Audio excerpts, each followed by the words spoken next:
కి సంబంధించిన seat allotment జరిగింది.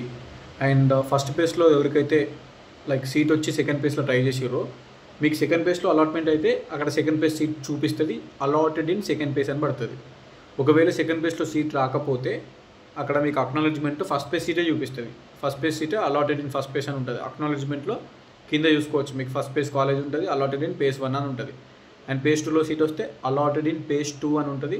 అక్కడ పేజ్ 2లో ఏ కాలేజ్ వచ్చిందో ఆ కాలేజ్ ఉంటుంది. అక్టోబర్ 24 లోపు పక్కా వెళ్ళి జాయిన్ అవ్వాలి. ఓకేనా? దానికి సంబంధించిన ఇన్ఫర్మేషన్, కాలేజీలో జాయిన్ అవ్వాలి, అది ఏమేమి డాక్యుమెంట్స్ తీసుకెళ్ళాలి, అలాట్మెంట్ అయిన తర్వాత ప్రాసెస్ అయింది అనేది ఒక వీడియో చేసిన చూడండి. ఓకే, ఆ వీడియో చూస్తే మీకు క్లారిటీగా అర్థమవుతుంది. చాలామంది డౌట్స్ అడుగుతున్నారు, థర్డ్ పేజ్ ఎప్పుడు కంపల్సరీ జాయిన్ కావన్నా, నాకు పేజ్ 1 వచ్చింది, పేజ్ 1దే వచ్చింది, పేజ్ 2 వచ్చింది, అమౌంట్ ఇంత చూపిస్తుంది అంత చూపిస్తుంది అని అడిగింది. ఒక వీడియో చేసిన క్లారిటీగా చూడండి. ఆ వీడియో ఈ షార్ట్ వీడియో కింద లింక్ ఇస్తా అండ్ మన యూట్యూబ్ ఛానల్లో కూడా ఉంటుంది.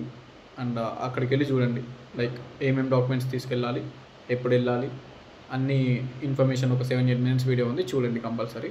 అది చూసిన తర్వాత కూడా అర్థం కాకపోతే ఆ వీడియో కింద కమెంట్ చేయండి. Definitely I reply to your comments. And congratulations second పేజ్లో మంచి మంచి సీట్స్ వచ్చిన వాళ్ళందరికీ. అండ్ ఆల్రెడీ సెకండ్ పేజ్లో సీట్ రాకపోతే ఫస్ట్ పేజ్ సీటే ఉన్న వాళ్ళు టెన్షన్ పడకండి, అందులో వెళ్ళి ఫస్ట్ జాయిన్ కండి, తర్వాత థర్డ్ పేజ్ ట్రై చేసుకోవాలి. థర్డ్ పేజ్ వెబ్ ఆప్షన్స్లో మీరు లక్కుంటే థర్డ్ పేజ్లో రావచ్చు. Okay, done.